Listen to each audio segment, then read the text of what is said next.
Hi, good afternoon. Welcome back to the Environment Committee. This afternoon, we are going to start with hopefully a vote on H632, the DEC miscellaneous bill. Yeah, version 5.1 up under Michael O'Grady's name. And we have Michael O'Grady here. Good afternoon. This is Michael O'Grady, Budget Council.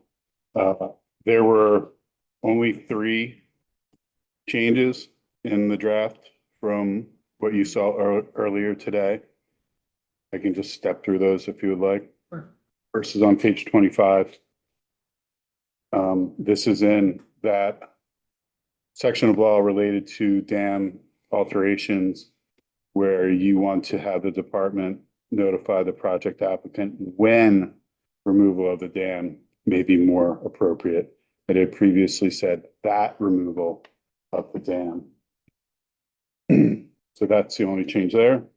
The next is on page 29, where you're not going to see much of a change, and that's because at the top of page 29, the previous section 19 had been the language related to fire extinguishers being excluded from the hazardous household products EPR program because A&R and the manufacturers couldn't come to an agreement.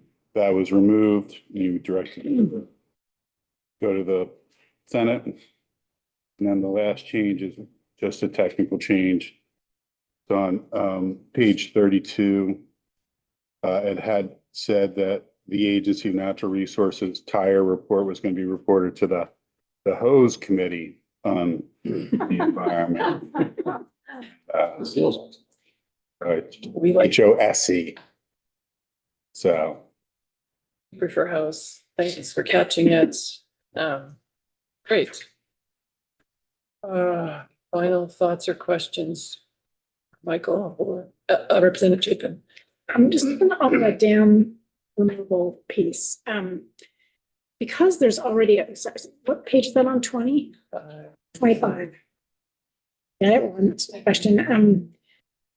Previously it said that removal of the dam may be a more appropriate alternative. So I think the original intention was that it sounds like to me, the original intention might have been that all applicants would hear that the dam, it may be a more appropriate alternative. So we're changing that to when. Well, that was the discussion with the agency, and the agency, their point of view is that it's not appropriate to, notify some applicants that dam removal is an alternative, considering the project or repair, et cetera. It's really when the dam removal is an actual viable alternative that they should be. And you've just highlighted the 2 sides of that discussion. Either way, it's a may. Right. And I guess it feels a little vague to me. Well, it says the department shall notify when. And It may be more it appropriate. may be. Yeah, so it's curious to me to shift it from that to when. It seems like there's even more discretion, but certainly like if there's a tiny repair needed, I don't know why we'd be discussing dam removal for a dam that maybe has a very important purpose and clearly. So anyway, I'm comfortable with the language, but I just wanted to take a moment to note that it's already a may with a shall. There's a lot of pieces in there. It says maybe more because it's still up to the project applicant whether or not they're going to do the dam removal or if they're going to go forward with something else. The agency is just saying, hey, dam removal is an alternative here. It's still the applicant's choice about what they are going to apply for. I'm just wondering if it's also then a lot of discretion for the department to decide. I don't think it's more like just being a more appropriate alternative. There's just a lot of vagueness, but I'm okay with it. I just wanted to sort of take a moment to acknowledge all the competing shalls and mays. Thanks. And I'll just say I got a text from the chair of the Gov Ops committee that they did a straw poll on the emergency language that came to us from DEC as relating to federal changes, and they had a 7-4 straw poll.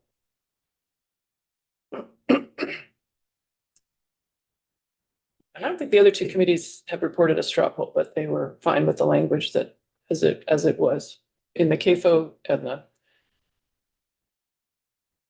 Missions repair. missions repair. Thank you. All right. Any further questions? Not seeing any. Is there a motion? All right. Second.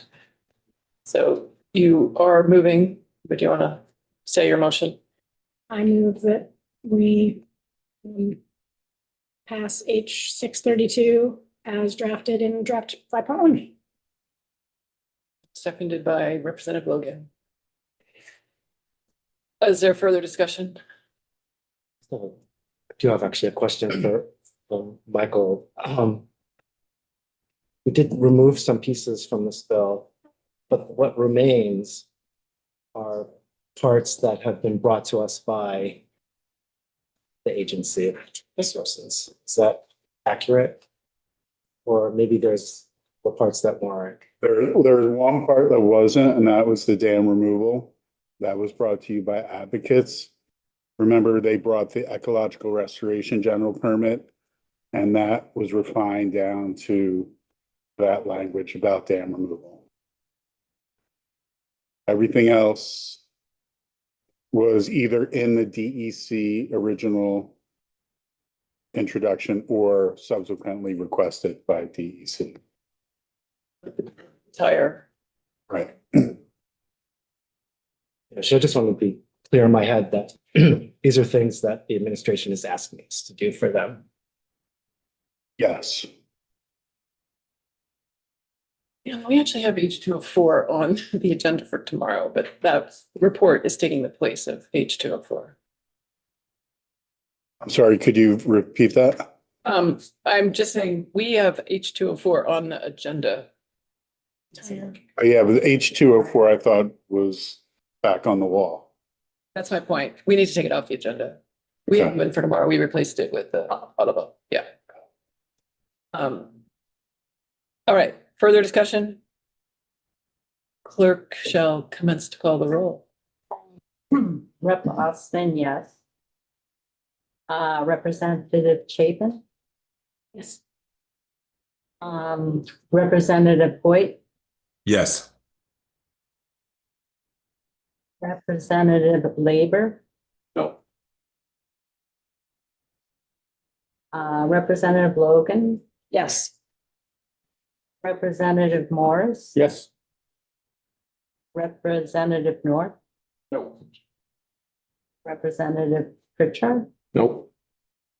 Representative Sakowitz, Yes. Representative Tagliavia, No. and Representative Sheldon. Yes.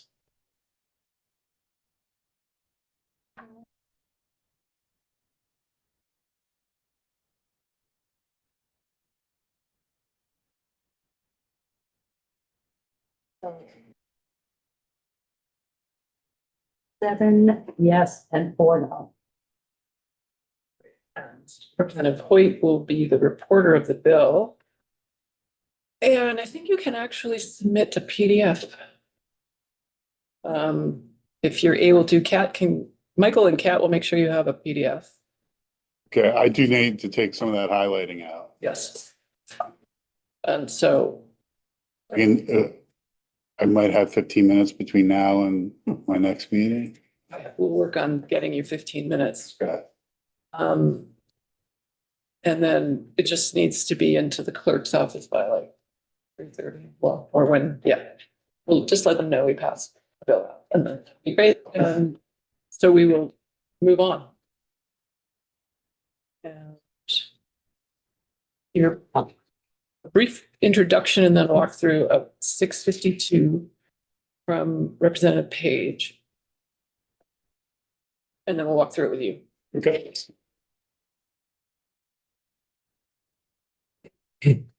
Welcome. Thank you, Chair. I think everyone knows me, but I'm Woodman Page. And Newport is my district, and Lake Memphremagog is within my portion of it. It's in my district. Are you ready for me to? We are. Again, okay. Since we're limited on time, I'm just going to emphasize a few items so that our legislative council can over the bill, and as well as other speakers that want to say something. This bill focused on two major items. One is the protection of Lake Memphremagog, and the other is prevention of leachate from ever being discharged into the watershed of Lake Memphremagog. And then actually another ask is that our state environmental agencies take on a greater role in oversight and restrict discharges into Lake Memphremagog, as well as all the tributaries that feed into the lake. And as I think this committee already knows, fresh water is becoming more and more valuable. It's a valuable resource throughout our world. Therefore, we should do all that we can to protect this valuable resource, particularly called Lake Memphremagog. And I hope that you'll continue to take testimony on this important bill, and we'll see where it goes. So if there's questions, I'd be happy to answer them.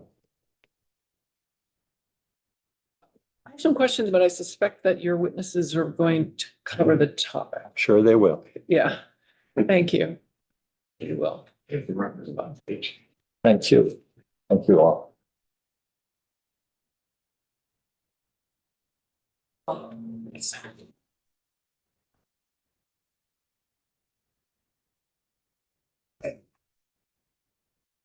This is Michael Grady with Legislative Council. Representative Page gave a pretty succinct but accurate summary of what the bill does overall, so I'm not going to repeat that. So I'll step you through the sections of the bill, page 2, line 2, the finding section. There's a long findings here because it really does set up the three components that Representative Page just noted: the ban of leachate from landfills, the need to protect Memphremagog's watershed, and the directive to the agency to do more. And so the findings are all related to those 3 points. And I'll just move through quickly, but summarize to the best of my ability. So the first is that Memphremagog is of integral importance to Vermont and Quebec. It's the largest body in both northeastern Vermont and southeastern Quebec. It provides drinking water to 175,000 people. It's an economic driver in northeastern Vermont and southeastern Canada, and it's a precious natural resource.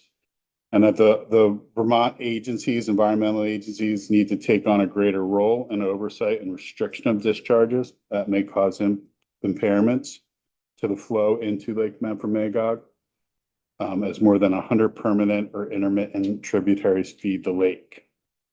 And prior to issuance of the Act 250 permit, there was an Act 250 permit to New England Waste Services, which runs the Coventry landfill.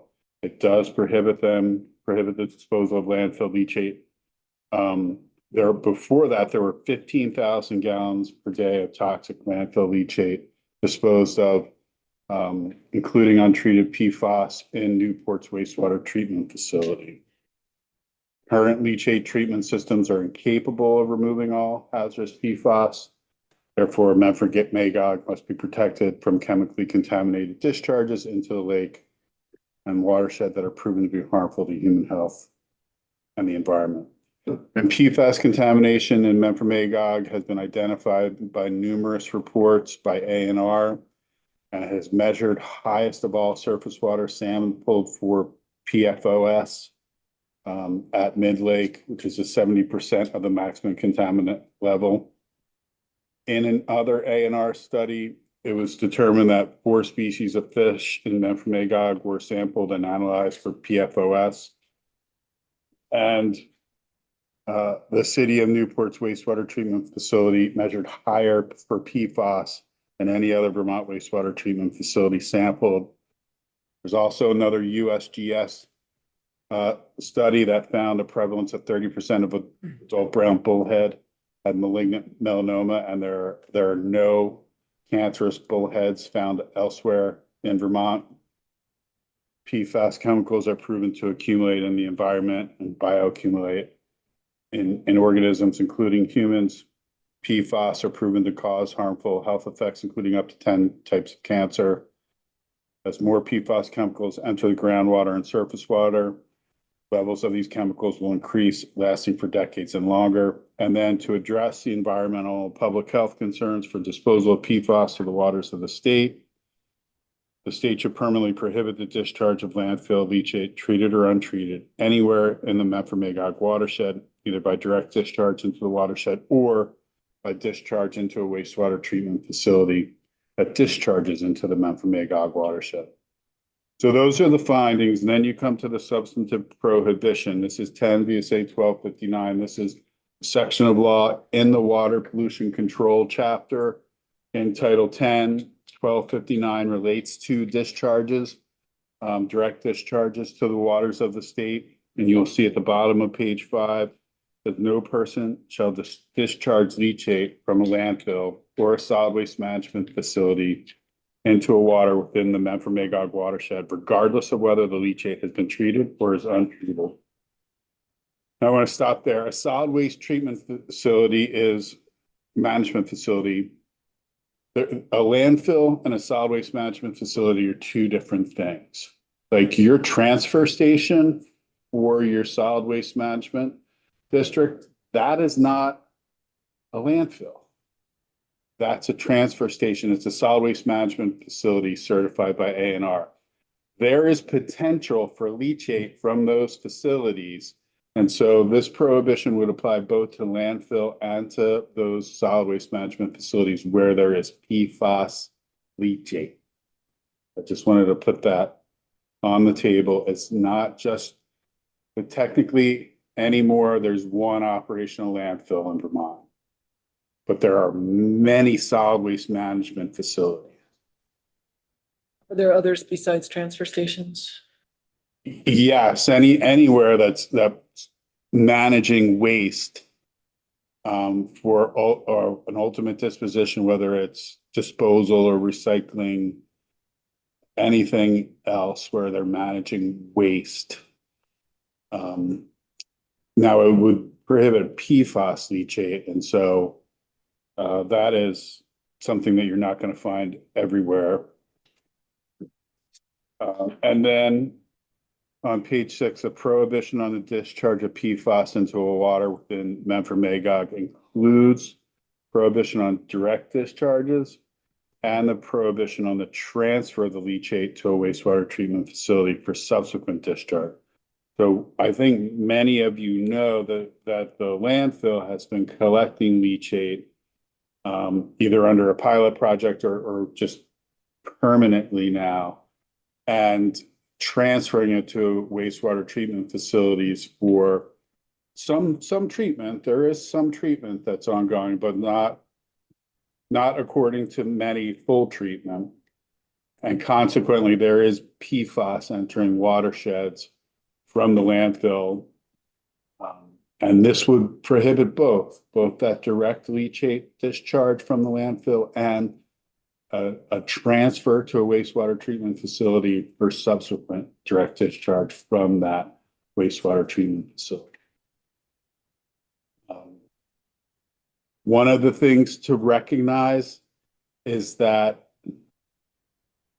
the Agency of Natural Resources was required to come up with a water quality standard for PFAS, or 4 separate main PFAS chemicals. And that was in 2017.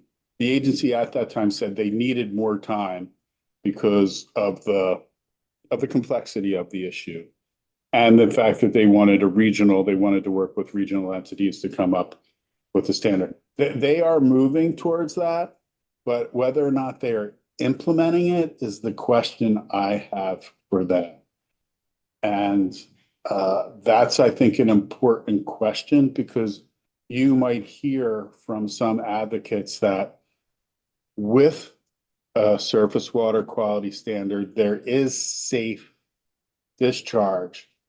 Because that's what surface water quality standards are supposed to do. They're supposed to be when the discharge is not going to affect the traditional uses of water, recreation, irrigation, public water, etc. But I don't know if they're implementing that or when they will implement that.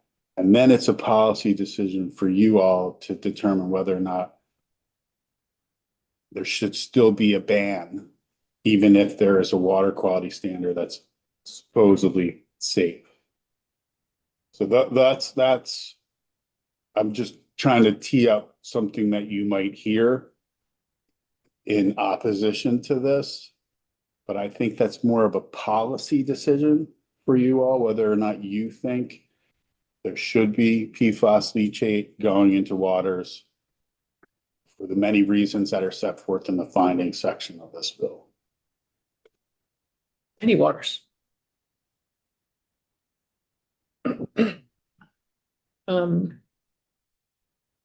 Okay, members have questions?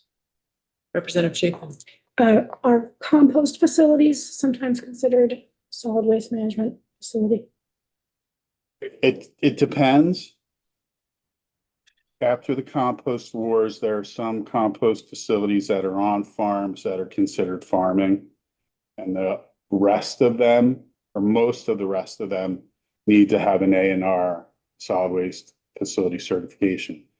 They potentially can qualify for what used to be called a categorical certification, which is technically low impact, low harm categories of waste like road debris. But with the issues that have been coming up with compost, I think most of them have been moved out of that categorical. It's also potentially called an insignificant waste certification. They've been moved out of that and are getting full certs. Especially when they're located where some of them are, just in proximity to So this could encompass that could impact. related to compost facilities in some cases. Thank you. Did you say, when does the Act 250 requirement that be taken out of the watershed end? The permit or the agreement was 2019. I have a copy of it if you would like. Started in 2019. The permit was actually issued in 2019.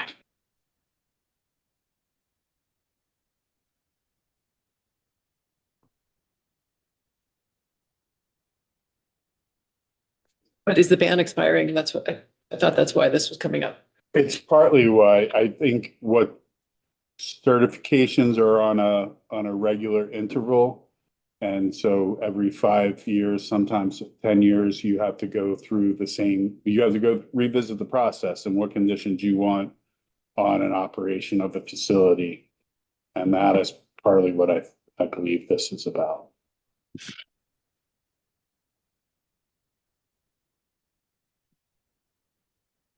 Okay, we'll get to that, I guess. So, great. Any other questions for Legislative Council? Representative Austin? Yeah, can you just go over that surface water? I was a definition of what you said, because it seems like there's a decision that needs to be made there. So, the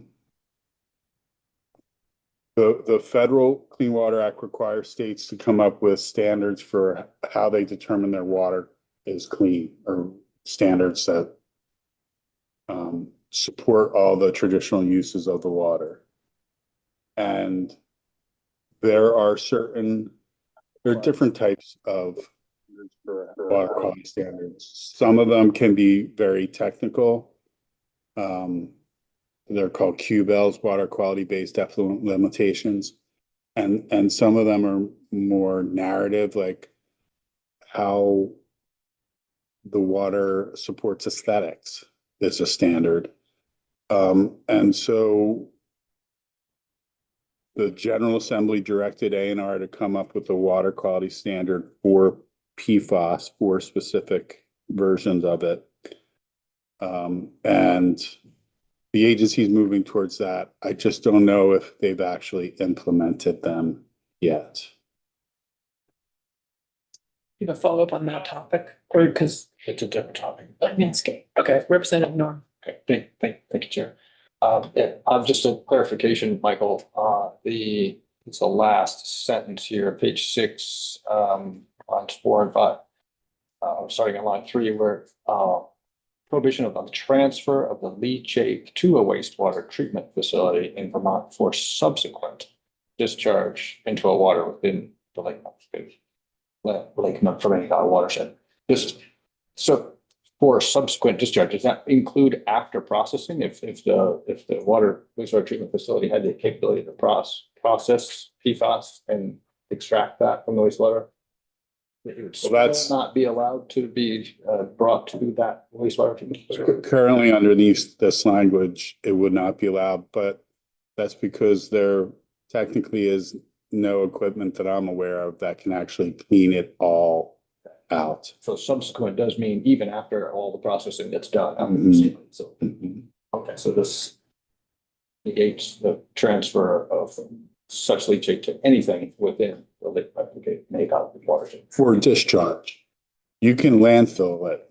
It's hard to believe, but you can landfill it. It can go to a hazardous materials facility for management there. It's not a wastewater treatment facility. Right. Where at some point, whatever comes out of Yeah, that. it's going to be discharged. Yeah. All right, thank you for the clarification. All right. Any final questions for legislative council right now? Thank you, Michael. Thank you. So can I go, You're welcome. Thank you. do the I'll send out the clean draft Thank you. and a PDF for report. Thank you. All right. Next up, we have Sam Nicolai.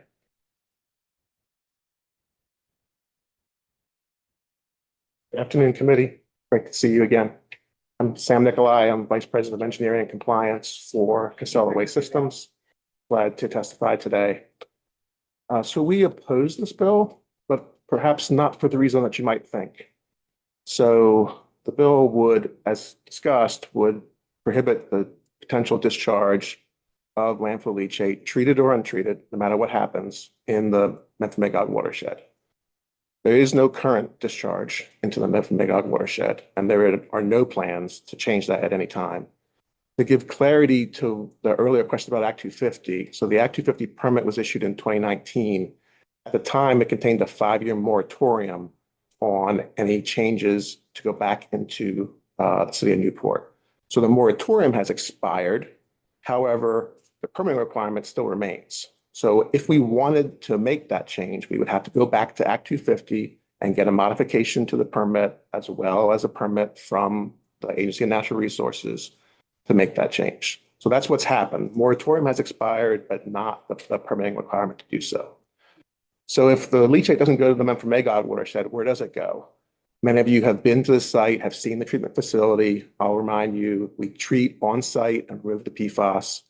Leachate goes to 2 locations. It goes to the city of Montpelier wastewater facility, and it goes to the city of Plattsburgh wastewater facility.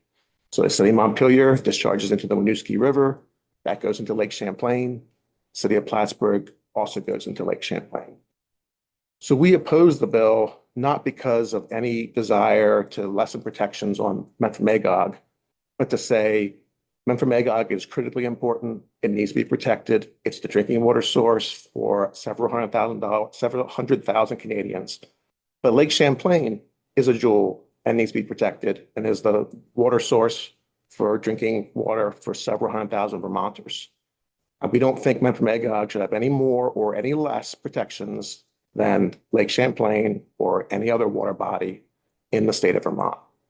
So whatever we do as a state, we should regulate it consistently. There's no reason that Memphremagog should have different levels of protections than Lake Champlain does. We've worked hard to put the treatment facility into play in this country and in Vermont.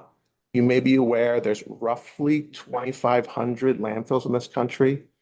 There are about 20 to 30 that have a dedicated PFAS treatment system. Your facility in Vermont is one of them. So we're already in the top 1% in this country of protecting water quality, ensuring that PFAS is removed from the leachate. It's then solidified and going back into the landfill.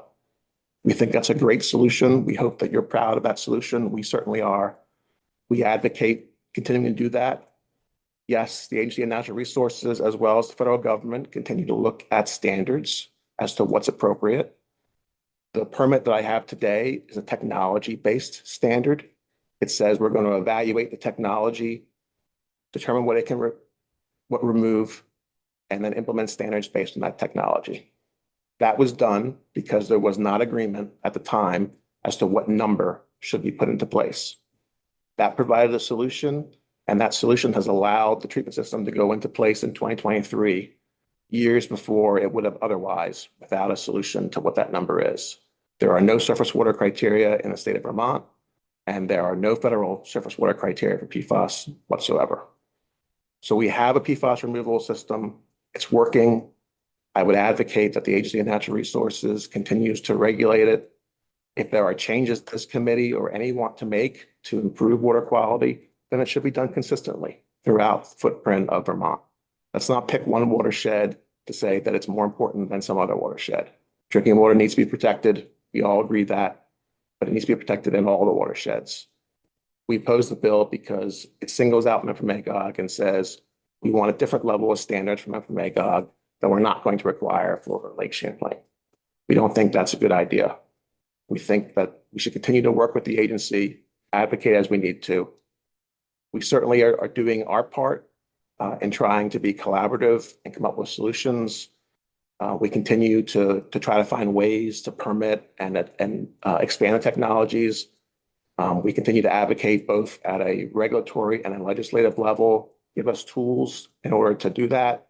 We're trying to come up with an R&D permitting process that will allow us to evaluate more technologies. So that would be an avenue that we hope that the committee would consider. And certainly we hope that the committee and any of those who haven't seen it yet will come to the facility, see the PFAS treatment system, ask good questions, understand what it is and it's not doing. But we firmly believe it's a valuable part of our infrastructure and the state's infrastructure, and would advocate that this bill is not the right way to go about getting more protections. And I'm happy to answer any questions that folks may have. Sure. Yeah, thanks for your testimony, for joining us today. Representative Tagliavia.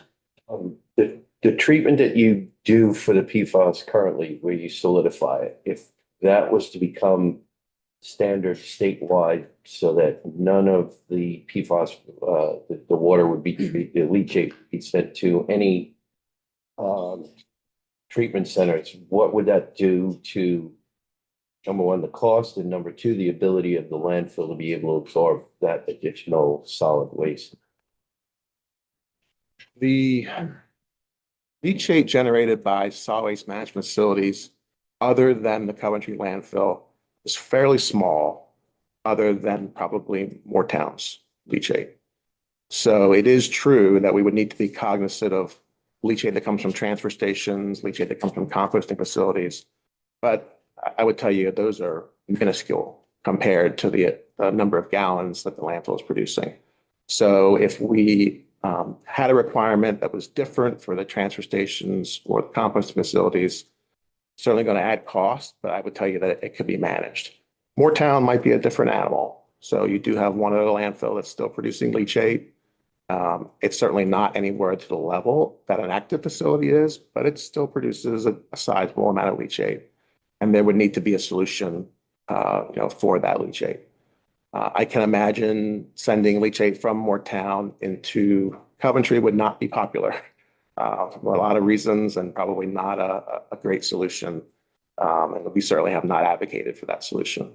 But other than Moortown, I think it's fairly small. And while we should acknowledge that it exists, the amount is small enough that we can come up with solutions. What happens to Moortown now, do you know? The leachate. We can Leach- NR if you don't know, that's fine. We don't, it goes to a wastewater facility and there is no PFAS treatment. Yeah. Not know off the top of my head which facility takes more time. That's okay. They used to go to Montpelier and they used to go to Barry, but I don't know if they still are anymore. For the record, I'm Kim Crosby with this. Thank you. And how's it going with your removal of PFAS? And how, do you know how it compares to backgrounds that are coming out of our wastewater treatment plants now? We do. We have a pretty good handle on that. So we remove in the high 90% for the 5 regulated compounds. Before we did any treatment, we measured how much PFAS we were contributing to Montpelier. And at the time, no treatment, the leachate represented 1/3 of the mass that went into Montpelier.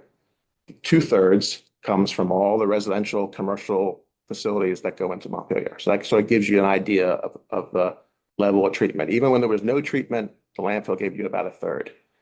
Now we're down to 99% treatment. You're left with 1%. We are 0.1% that are going into the city's facility. So it's no longer even a direct comparison, right? So 2/3 remains because it's still coming from all the residential and commercial businesses and sources. The leachate is down to 0.1%. The same is true for any other wastewater facility in the state of Vermont. It is true that at the time they were sampled, Newport and Montpelier had the highest levels. They all have PFAS in them, every single one. And the agency's reports show that. And so that continues to be discharged each and every day in the state and in every other state in this country. Are you treating all of the leachate with the new process? We do. We treat 100% of the leachate, regardless of whether it goes to Montpelier or whether it goes to Plattsburgh. 100% of the leachate at Coventry is treated before it goes out. And yet you are pursuing a permit for R&D because you think there's actually kind of hope for something better? Today, we solidify the PFAS and put it back in the landfill. The destruction technologies continue to come along. So 5 years ago, when we put this into place, a lot of the destruction technologies were really lab and university scale. They continue to improve. So we've always wanted to take a destruction technology, put it in the middle there, and instead of solidifying the leachate, let's actually destroy the compounds. And so our ability to have some level of R&D permitting would help us evaluate those technologies. To be clear, it would change nothing about the permanent permits that would be required for that facility. 100% of the same permits would be required ultimately for any change in technology at the facility. We've only advocated, we need a little more flexibility to evaluate these technologies so that we can figure out if they're good fits for our existing facility and the PFAS that it's managing.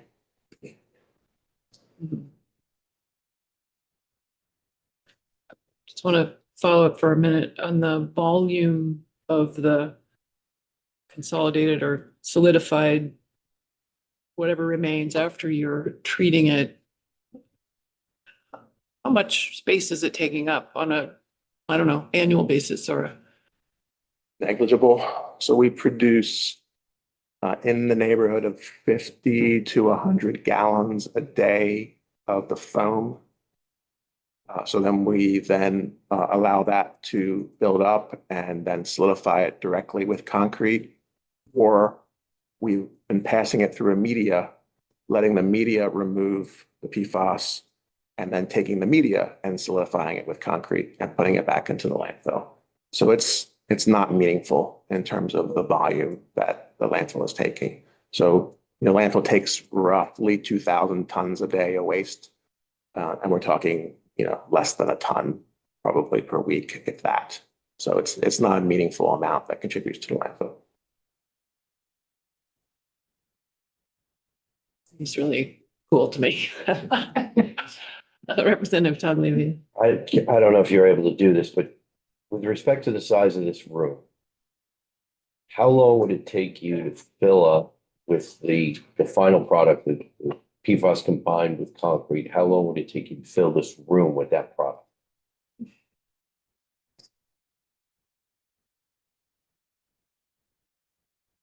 months, 4 months, maybe. Yes. It's not meaningful compared to the amount of waste that we're handling for, 80% of Vermont's waste goes to this one facility. It's not a meaningful amount. Most importantly, it's going back into a fully double line facility so that we're sure that all that mass is staying right where it needs to be. It is completely a closed loop. PFAS is staying at the landfill, whether it's in the waste or whether it's in that concrete. If it comes out of the concrete, it goes back into the leachate, it gets treated again and goes back into the landfill again. Representative Labor. Thank you, Chair. Cancerous lesions have been found on the brown bulkhead in Lake Memphremagog. Are you aware of any cancerous lesions found in Lake Champlain of any species? I'm not aware for the cancerous lesions question. I'm aware that there's sampling and that's been done in Lake Champlain as well as Lake Memphremagog. So why are we seeing PFAS in there? I believe we're seeing it for the same reason that 98% of American or adults in this country have PFAS in their blood. We have it everywhere. So the lake has been sampled directly across from the landfill, and no PFAS was ever detected in the areas, across the lake. There was, as you see in the bill, there were detections taken in the middle of the lake, and so there are levels of PFAS that have been detected. So why does Memphremagog have PFAS? The same reason that we have it in drinking water throughout the state, that we have in surface waters throughout the state, because we've used these compounds everywhere. It's the same reason why we've got them in our blood. We're very comfortable that there is no PFAS coming from the landfill into the lake because there are no discharges into the lake. We are very comfortable that our double line systems are functioning exactly as they're supposed to, protecting the lake.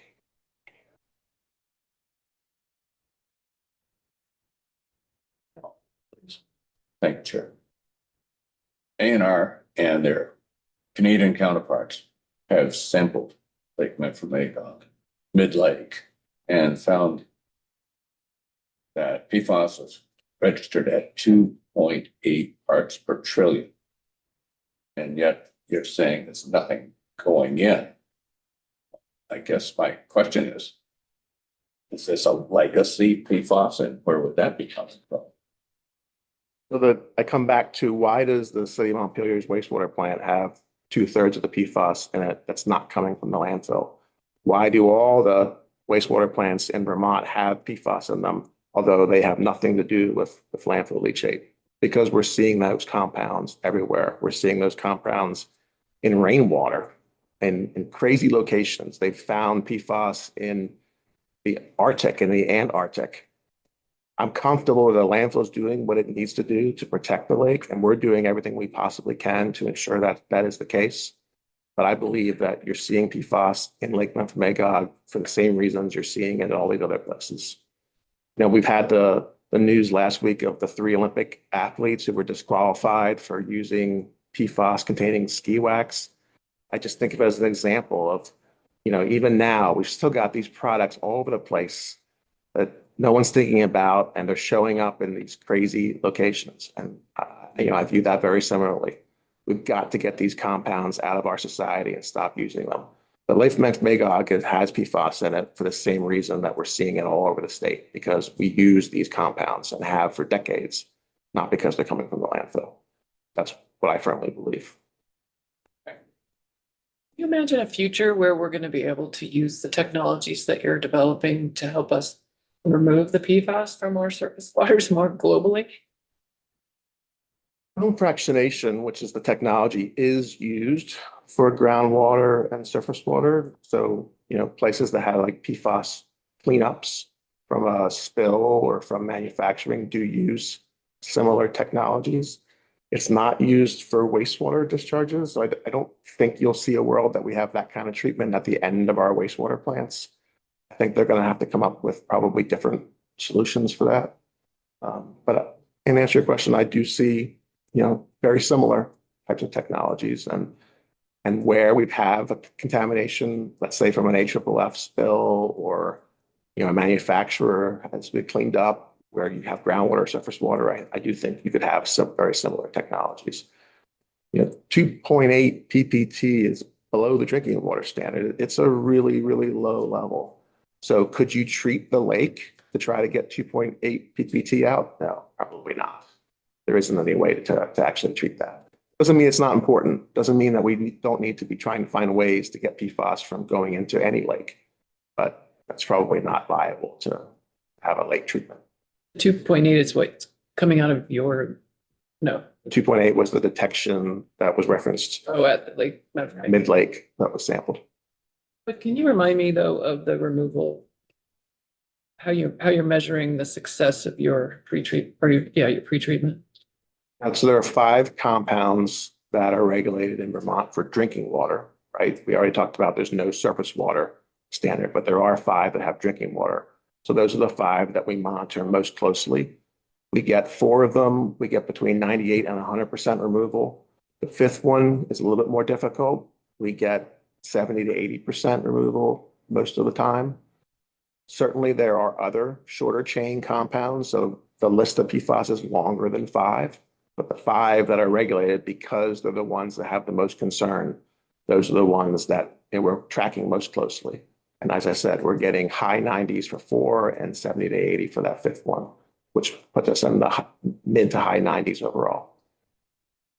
And are you tracking for any of the others? We are. We sample for the full list, which I think is 40 some odd compounds. Yeah, I don't mean to imply that we're not actually tracking. We are. We are sampling for them, but we measure success based on the ones that actually have standards that we can evaluate against them. But are you seeing similar improvements for the others? For many, there are some shorter chain ones that don't respond well to foam fractionation. So you definitely see some lower levels of removal. Now that kind of goes together. The longer chain are regulated because they're the most dangerous. So the longer the chain, the harder they are to destroy and the worse they are for the human body. The shorter the chain, the less damaging they are. So we do see good removal from others. Some, don't respond as well to treatment. I still come back to, we're still providing treatment, which is better than 99% of any other facility that is in this country. It's a great first step. As technologies continue to improve, I hope that there will be ways to continue to get after some of these shorter chain ones that don't respond as well to treatment. Okay. Further questions for Mr. Nicolai? Not seeing any. I'm just One wondering. more, Yep. Representative Austin. So in this testimony, it says there are currently exist reports from ANR, the Department of Fish and Wildlife, others reporting PFAS contamination of Lake Memphremagog water. So the contamination, is that not accurate? Or, we got the raise to contamination. Is that not accurate? So the landfill itself and the Agency of Natural Resources have sampled surface water downgraded from the landfill and the lake and not found any PFAS whatsoever. There was a sample that's referenced there that is accurate, that was collected mid-lake, that did show a detection of PFAS in that, I think it's 2.8 PPT. My advocacy is you have PFAS in the lake, just like you have PFAS everywhere else, and you're seeing that. But all the evidence that we have, including our own sampling and the Agency of Natural Resources sampling of the lake right across from the landfill, shows no detections of PFAS. So to reach contamination, what would the levels have to be? Or is there PFAS everywhere and everything is contaminated? So PFAS is a man-made chemical, right? It's not naturally produced. So any PFAS that you see anywhere is contamination, right? It's not supposed to be there. There is no naturally occurring PFAS. But because we've used it all and it's in these carpets and these furniture and the fabrics, how do all of us have it in our blood? Because we're walking around our homes with carpets and breathing the dust and eating the food off the food packaging. So any level is contamination. Okay. We don't want it there. Yeah. It is below the drinking water level. So for instance, it would be legal to drink it at that level. Again, we want 0, right? We don't want any PFAS anywhere. But to answer your question, that's, Thank you. Thanks so much for your testimony. All right. With that, we will move on to, just in order of the agenda, Peggy Stevens. Via Zoom. Welcome. Okay, can you hear me?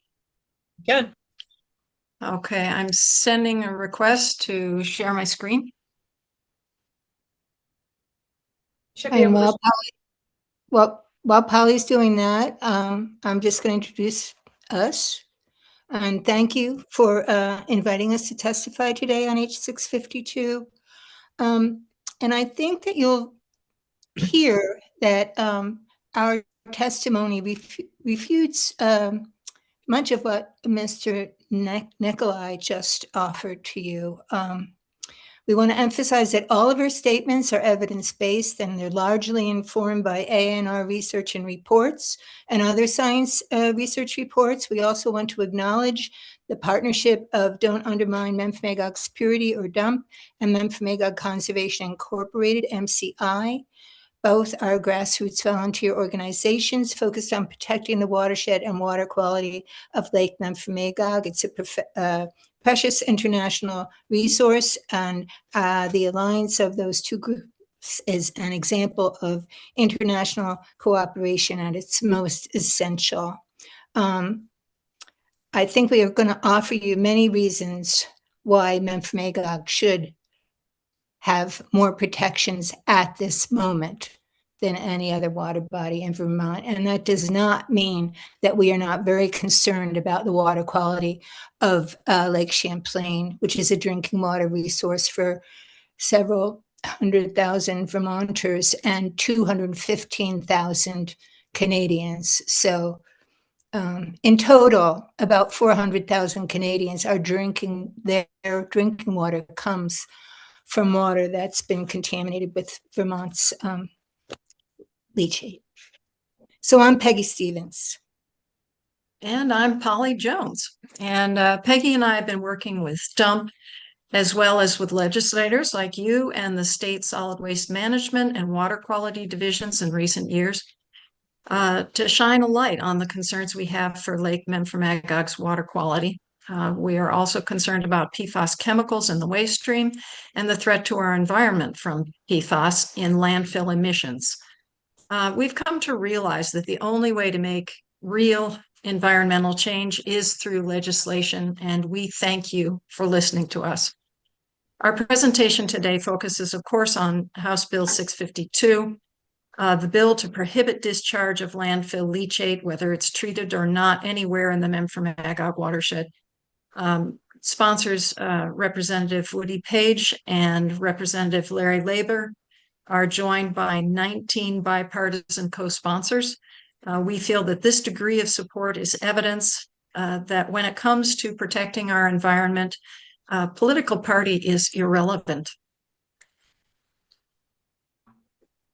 H652 is founded on legislative authority, prioritizes public health and safety, environmental protection, and environmental justice, and considers economic impacts of action or inaction for the Memphremagog watershed region. We've included, Polly, it's the previous slide, I think, that gives us the aerial view. Yes, excuse me. We've included this aerial view to show the proximity of Vermont's only landfill in Coventry to the South Bay, the Black River, and the lake where the waters flow north. While Vermont contributes 75% of the water in the lake, 75% of the lake lies across the border in Quebec. In previous presentations, we've delved into the precarious siting of the landfill, which is uphill and surrounded by hundreds of acres of protected wetlands and a state wildlife management area.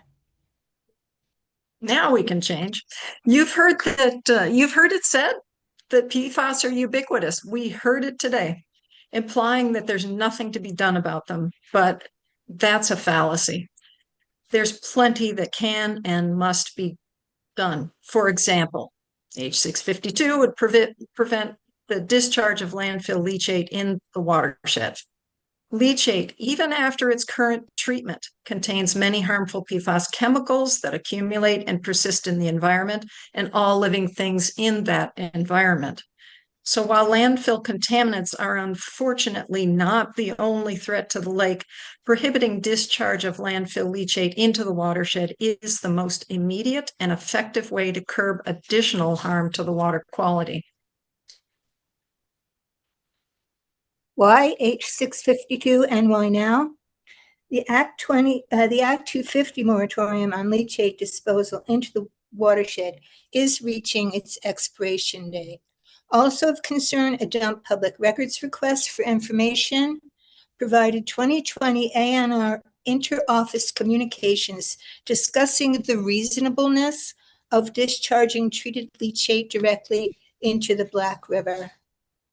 Another concerning message in that email tranche was about the possibility of leachate being imported to the landfill, which would increase the environmental burden on the region and increase exponentially the amount of leachate potentially to be discharged into the watershed.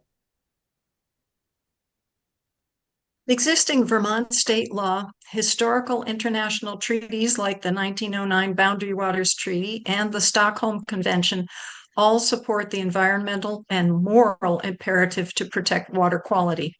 The unanimous motion by the National Assembly of Quebec in 2021 strongly urges Vermont to adhere to the law of these treaties for the benefit of Lake Memphremagog.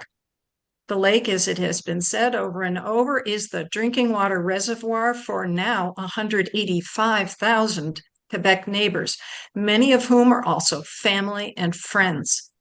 The lake itself also potentially charges the wells on both sides of the border, of course, depending upon the geology.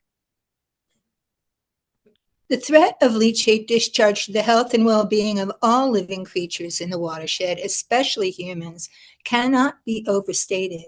PFAS, or quote-unquote forever chemicals, which are the focus of concern here, enter our bodies most commonly through contaminated food and water, but also through inhalation and dermal contact. They remain in our bodies for decades and longer because their chemical bonds do not break down, causing serious, even fatal health effects.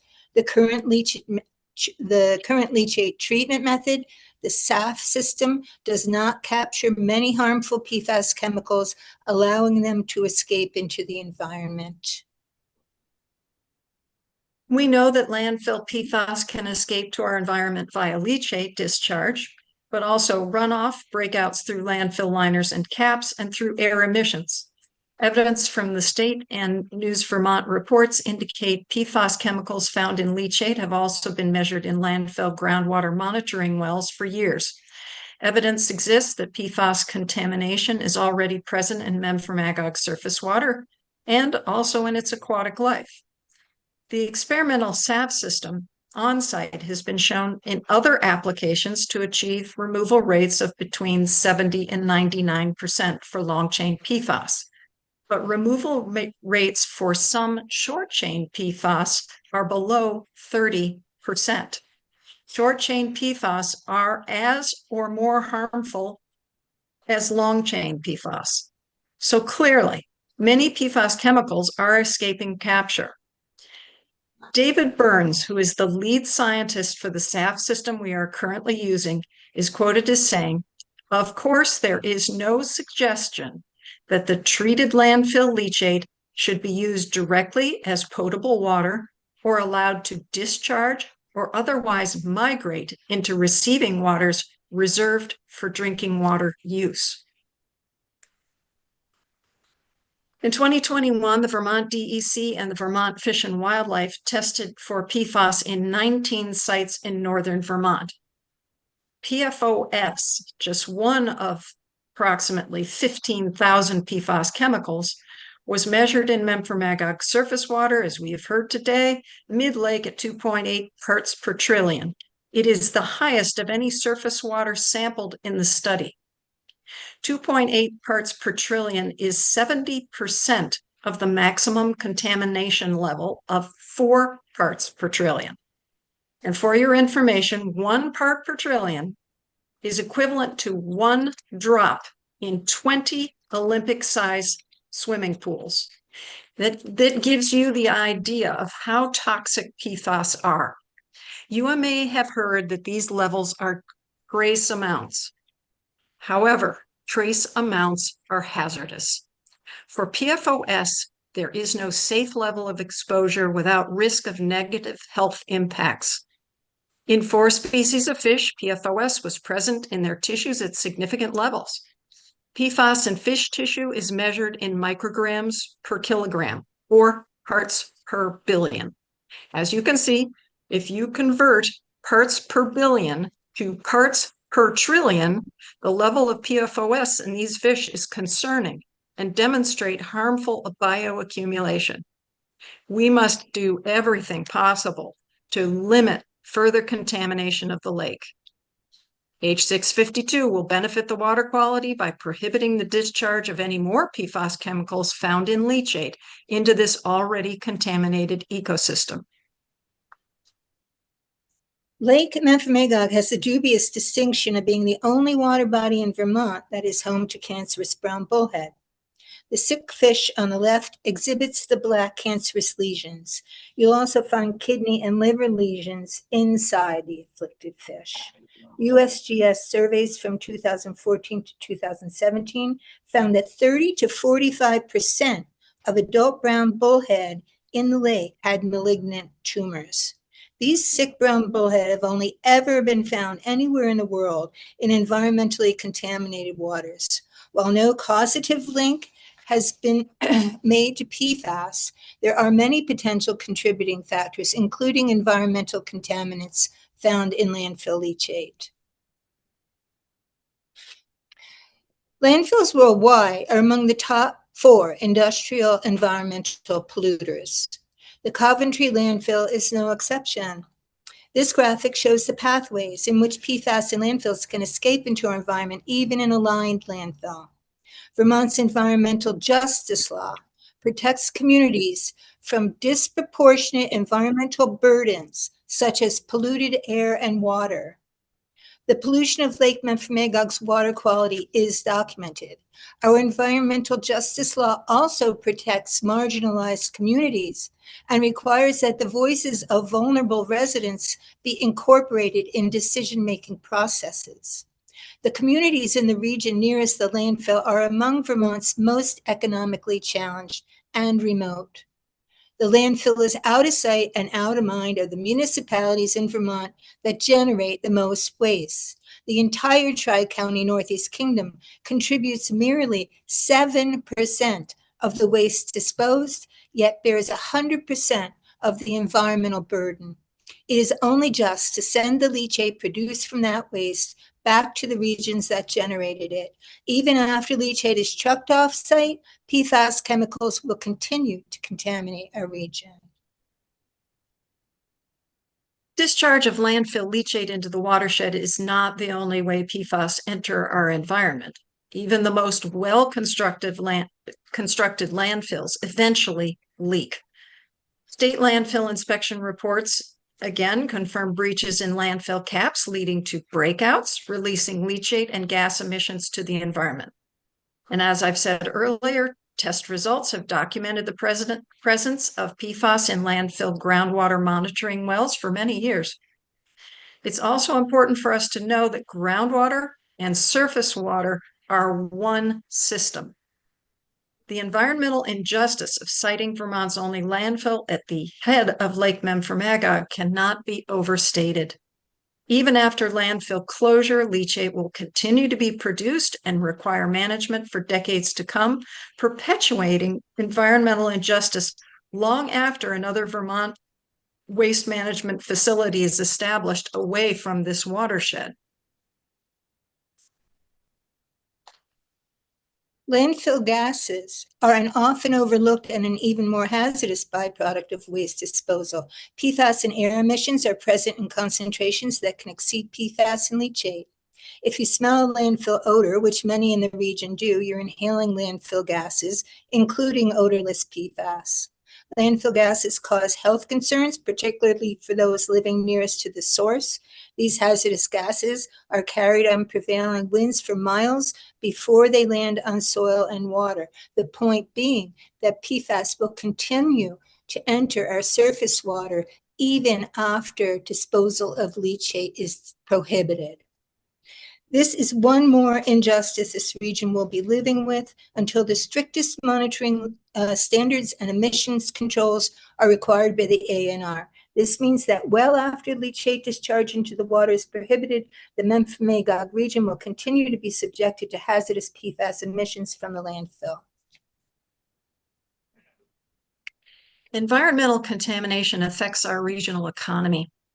Our lakes, especially Memphremagog, attract tourists and recreational enthusiasts. Boating, swimming, and fishing are all designated uses requiring regulatory protections. Concerns about contamination erode public confidence.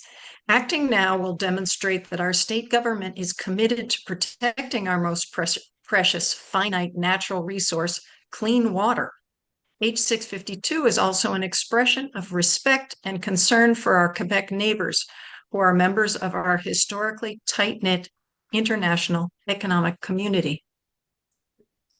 The cost to taxpayers of prohibiting leachate discharge, treated or not, into the Memphremagog watershed is zero, while the cost of inaction, resulting in further contamination requiring future remediation, is immeasurable. Is this risk to our local economy worth taking?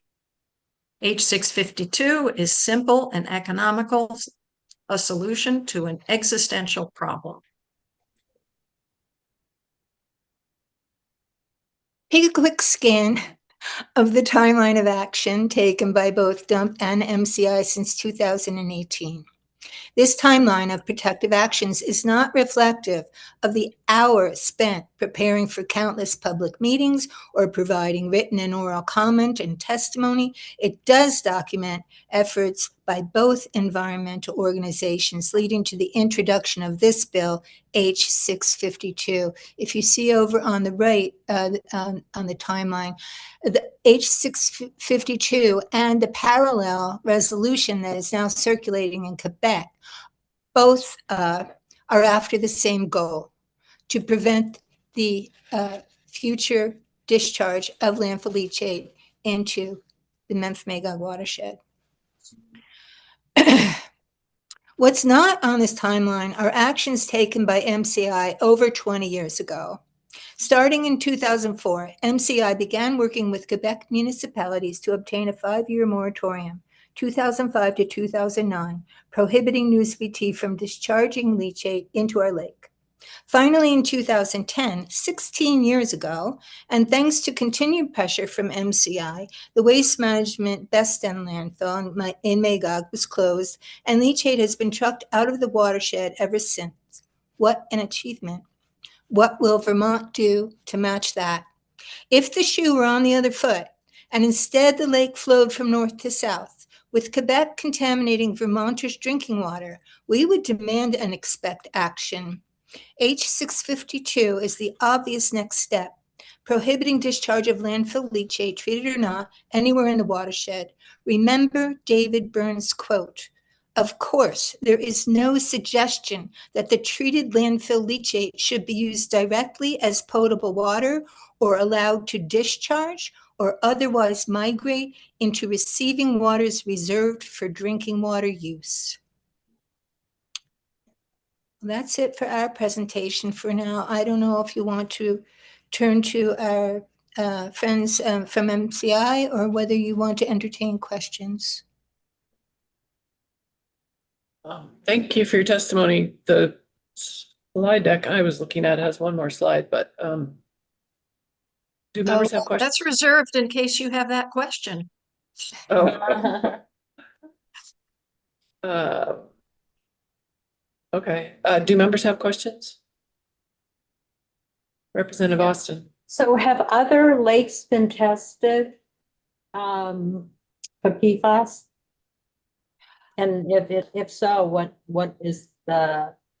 We're going to hear from ANR at 3 o'clock. That's Okay. probably better ANR. Okay. Okay. Yep. others have questions for don't undermine Memphremagog's purity. Yep. Thanks so much for your testimony. Hey, just a moment, please.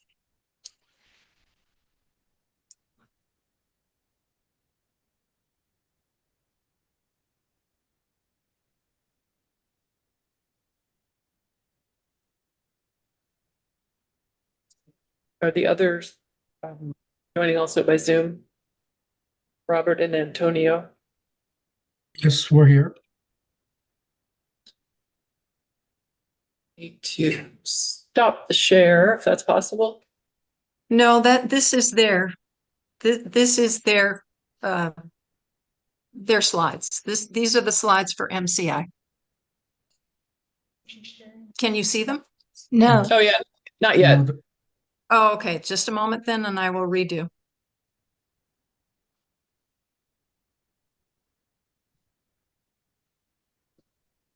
All right.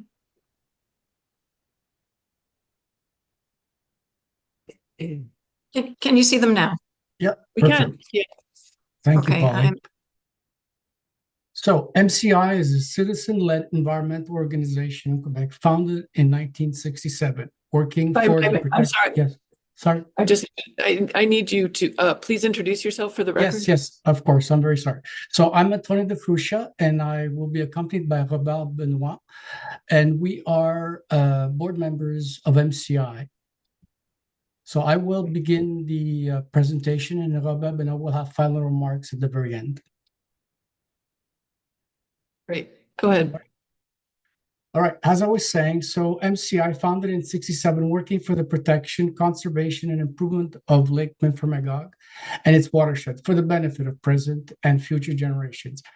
MCI's work is mainly based on scientific knowledge to inform and sensitize the public and make the various actors aware of their responsibilities in order to ensure the environmental health of Lake Memphremagog and its watershed. We are pleased to participate and support DUMP's initiative with the House Bill H652. One of MCI's central efforts has always been to protect the lake from environmental contamination. Thank you, Polly. Concern about landfill leachate containing harmful chemicals such as PFAS and about its discharge into the watershed remains a priority for our organization. We would like to take this opportunity to highlight 3 important facts in the following slides. Next slide, Polly. So MCI is actively working with Quebec municipalities surrounding Lake Memphremagog, as well as the city of Sherbrooke, to encourage the adoption of resolutions aligned with the intent and direction of House Bill H652. The Canton of Stansted adopted such a resolution in November 2025, and other municipalities are expected to follow shortly. The resolution outlines several critical points, such as, next slide, the importance of Lake Memphremagog.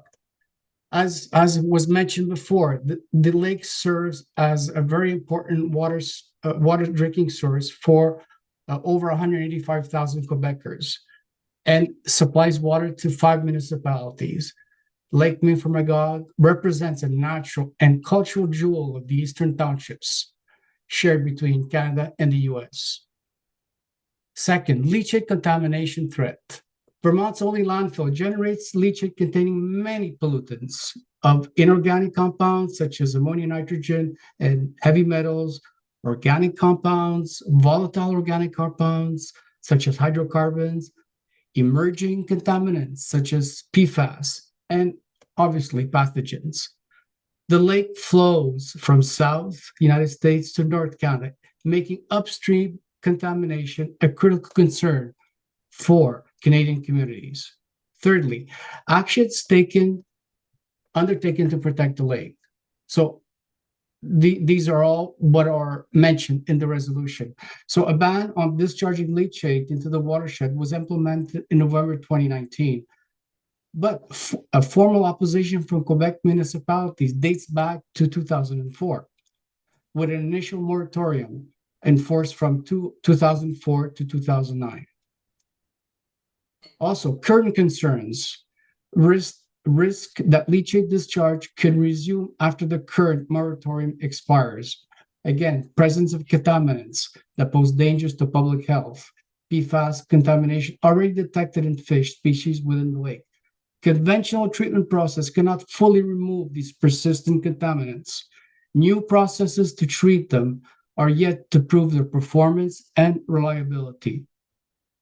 Lastly, international treaty obligation. The resolution invokes the Boundary Water Treaties of 1909 and reminds elected officials on both sides of the border of their shared responsibility to protect this trans-boundary water resource.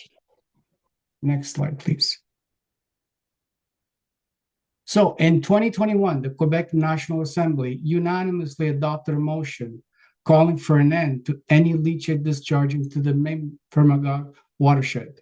This is a motion before the Quebec National Assembly calling on the government to, one, recognize that Lac Memphremagog is a vital natural resource supplying drinking water, as mentioned already, acknowledge and support the moratorium banning the discharge of treated leachate from the Newport water treatment plant into the lake, and additionally share the concerns of citizens and elected officials and environmental groups about what happens when the moratorium expires, and take note of a joint declaration by regional elected officials calling for a long-term ban on leachate treatment at the Newport facility. Ultimately, the motion asks the Quebec government to officially take a position in favor of a permanent ban on treated leachate discharge into the Memphremagog watershed and to formally advocate for this position with the Vermont state government. Next slide, please. As Peggy was mentioning, As Peggy was mentioning, Quebec permanently closed its own landfill called Bestan in the watershed in 2010 to protect this shared drinking water source. So the Bestan landfill located in Magog, Quebec was owned and operated by Waste Management until operations ceased in 2009. In 2007, Waste Management sought to expand and modernize the site to meet stricter standards adopted by the Quebec Ministry of the Environment. A united opposition from municipalities, MCI, and partners emerged with key concerns about contamination risks to Lake Memphremagog watershed and drinking water supply. Municipalities diverted their waste elsewhere, rendering Waste Management's proposed expansion economically unviable. A permanent closure was achieved in 2009. The site remains a potential environmental threat, requiring ongoing vigilance and environmental control. Waste Management is legally obligated to capture and treat the leachate off-site from the Bestan landfill. So MCI continues today monitoring activities to ensure transparency and protect Lake Memphremagog. Robert?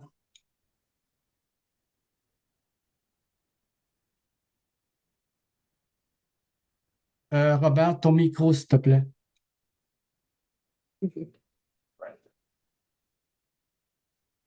Can you hear me? Yes, we can. All right. Ladies and gentlemen, thank you for inviting your neighbors from Quebec and for listening to our perspective on Bill H-652.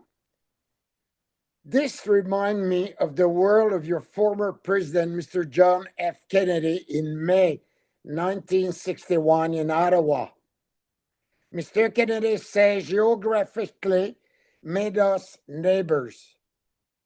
History made us friends. Economic made us partner. And necessity made us ally. Especially, I will emphasize on necessity made us allies. His famous quote sum up our relationship for so many years about this lake. If you're in politics today, we understand that you want to leave a better world after you leave. Being in politics myself for many years, that was my goal anyway. One may ask why this bill is so important now, more than ever. The question is quite simple. The solutions are complex and numerous with the warming up of the world. Throughout human history, countries have gone to war to protect their territory and their goal. Now countries are going to war to protect their water, which had become the goal of modern time. In French, we say, it's when the well go dry or polluted that we realize how important water was. Mes bons amis, honorable citizens of Vermont, let's work together to protect the lake, our health, our economy, there we share, and the well-being of our children and grandchildren. Thank you very much for the invitation today. We are now open for questions. Thank you so much for your testimony and for joining us. I have a question. I guess I'm wondering if Quebec has a drinking water or surface water standard for PFAS and PFOS, and if they do, what is it? The government, I'll answer the question. There is a proposed standard for drinking water, which was announced last year by the Canadian government, but for drinking water. But at the moment, and it covers, I believe, 20 molecules of PFAS. And so that remains to be, it's up to the provinces to enforce these new norms. But when it comes to PFAS in surface water, the standards are yet to be brought forth. You know what the standard for the drinking water is? You said it covers 20 types of PFAS chemicals? Well, yeah, I don't have the numbers at hand, but there's like a total amount, a summation that is there's specific molecules where there's standards, then there's a cumulative amount. But I'm sorry, I don't have the numbers on hand. Okay, that would be interesting to get. If you are able to share that with us, that'd be great. Okay. Do members have questions? Other questions? All right. Thanks so much for your testimony. Thank you. We will now welcome Paul Burns.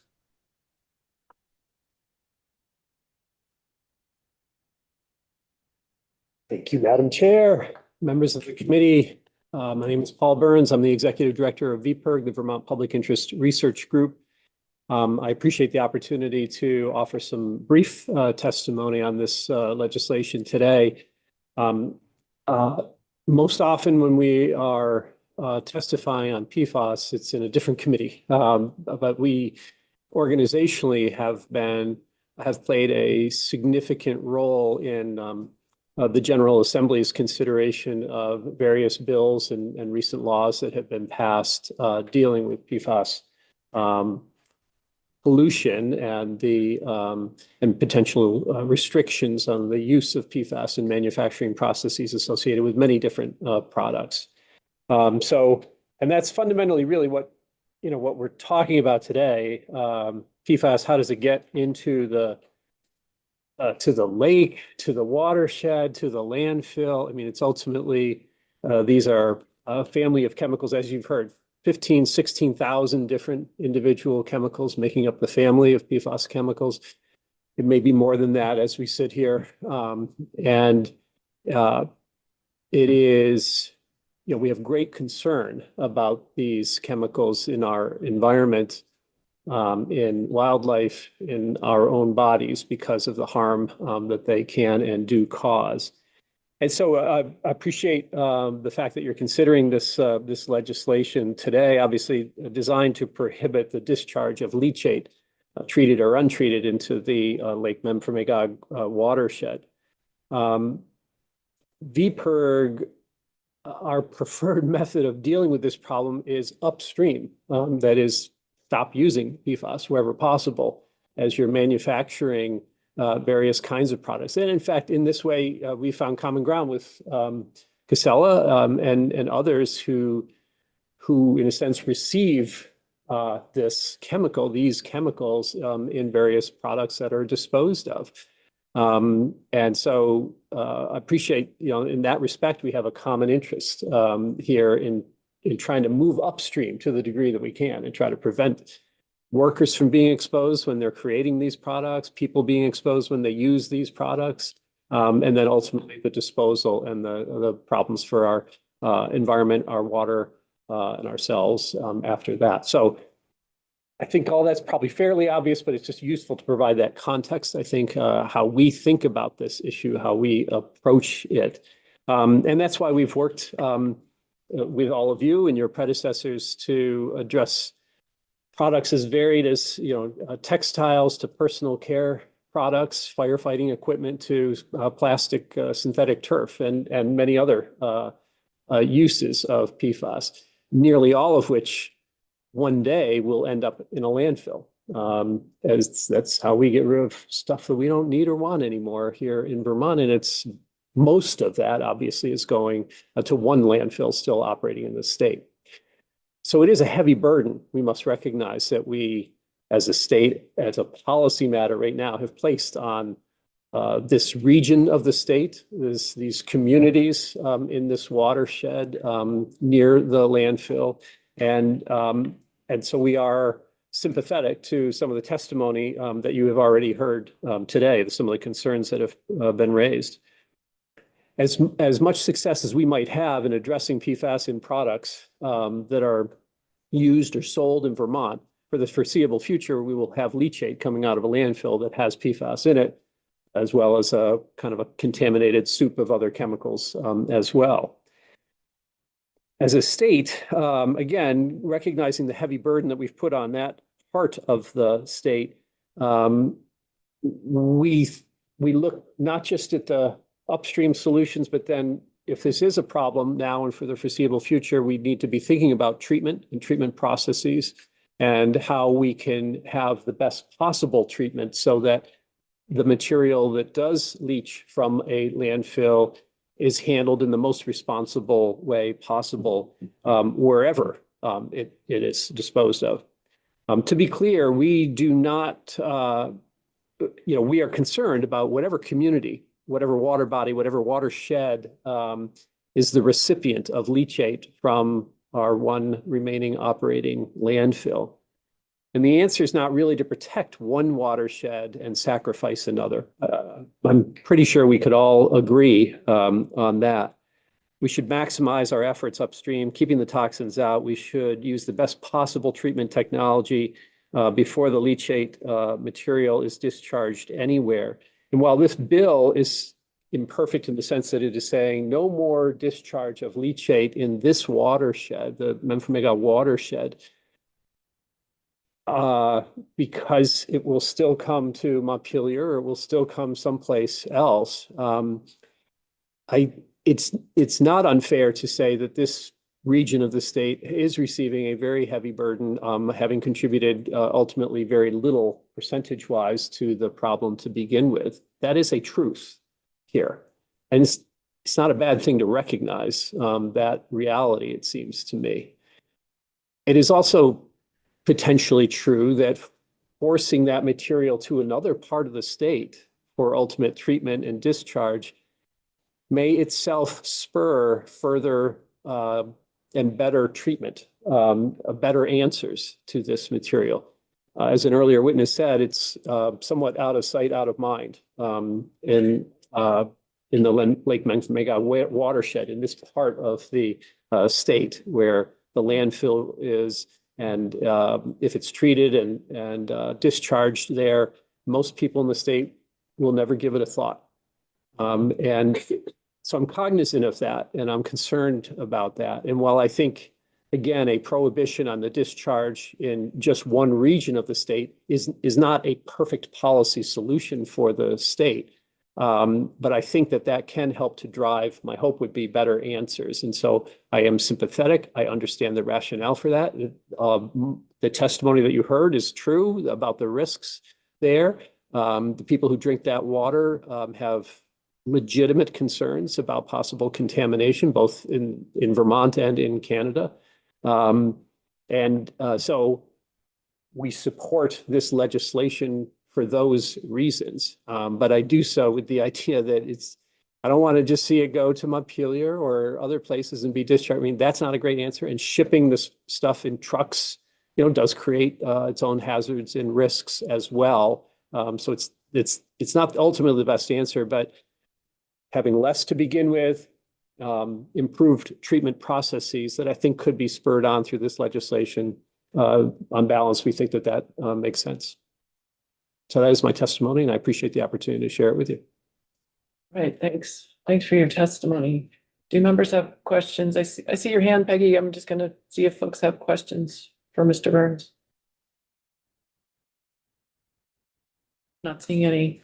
What would you like to say, Peggy Stevens? I think it's time for that slide, Polly, because what Mr. Burns just said is just so true. This particular issue shines the light on a much more complex issue that must be addressed. We are not about kicking this can down the road and not caring about what happens to the people on the receiving end of wherever that leachate does get discharged. The point is that right now, what News VT is doing in its treatment system is not up to the standards of what's possible, including what the SAF manufacturer says. They say the SAF treatment should be one step in a treatment train that must end in destruction technology. I don't know why the News VT is being permitted to use the SAF system out of sync with what the manufacturer recommends, okay? And so this diagram here is just one example. There are other destruction technologies that are operational now, yet, yes, they're in their kind of nascent developmental stages, but they are out there and they are being used, okay? So the fomate, I wish I could point, the fomate is what comes out of the top of that tank there, that the furthest to the right.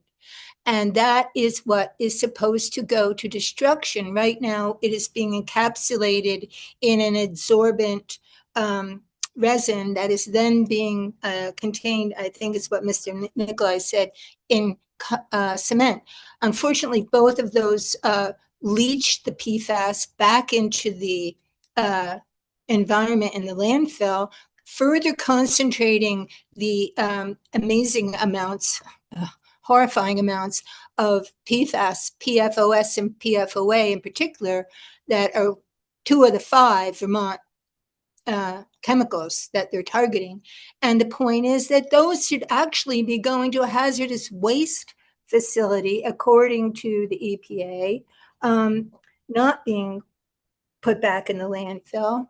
And at the bottom of this diagram here, what the effluent, the water, the treated leachate that comes out of the SAF system that Dr. Burns says should never be understood to be considered potable water or allowed to discharge or migrate to a drinking water reservoir. So there's an optional polishing step that involves, in this particular drawing, resin beads that can soak up and hold the remaining PFAS in what leaves that SAF system. I don't want to get any really further into the weeds. This is a very complex subject, as you obviously understand. But the point is that what needs to happen in Vermont's future, and hopefully the near future, is that the the News VT folks will be required to implement the SAF system the way it is meant to be implemented by the manufacturer, meaning it is one step in a multi-step treatment train that ends in destruction technology. And that's because we do care about what's going into Lake Champlain right now. We do care about the people, both Americans, Vermonters, and our Quebec neighbors who are drinking from that water. And I don't want anyone to think that we don't care about those people. We just know that this is one doable step right now that can make a really big difference in preventing further PFAS contamination. Thank you very much. All right, thanks for that. I'd love to give Casella a chance to respond to that, something that we weren't maybe not all aware of. So the diagram was for a PFAS at a groundwater stream. So if the only thing that you were treating for PFAS, as it was described, you could put a polishing step on. Our challenge is that the foam fractionation only pulls out PFAS. So I still have leachate that needs to be treated, which is why it goes to a wastewater plant. In theory, we could build a new wastewater plant at the landfill and treat all of the leachate so that it could be clean drinking water. And then we would then discharge out the landfill into the South Bay. So it's sort of odd. I mean, if we were to go down that path, we would produce clean water and then discharge it into the Lake Memphremagog, which is what this bill says we don't want to do. So that was the path we went down 5 years ago, was let's worry about the PFAS and then let's send the leachate to the wastewater plant so it can continue to be treated. It is true that another path could be do 100% treatment at the landfill with then the desired discharge. That makes sense. Okay, that's not what I was expecting you to say. I guess I was imagining that you would have said that's why you want to move towards being able to, destruction, incinerate. I assume it's in some sort of super clean incineration process is what destruction means. Yeah, so you got two different, remember we're separating two different things. So we got the foam, and that's what we want to do destruction on. Yeah. We want that foam to get destroyed. That's where the PFAS is talking about. And that's not what this diagram is talking about. That diagram is talking about the rest of the PFAS that's still not getting treated, those short chain that are troublesome, and everything else that's in the state. Yes, in theory, you could build a wastewater plant at Coventry and treat the rest of that. So in the interest of time, what I want to do is take a 5-minute break and then welcome Kevin Burke with A&R to join us. So take back at the top of the hour, 3 o'clock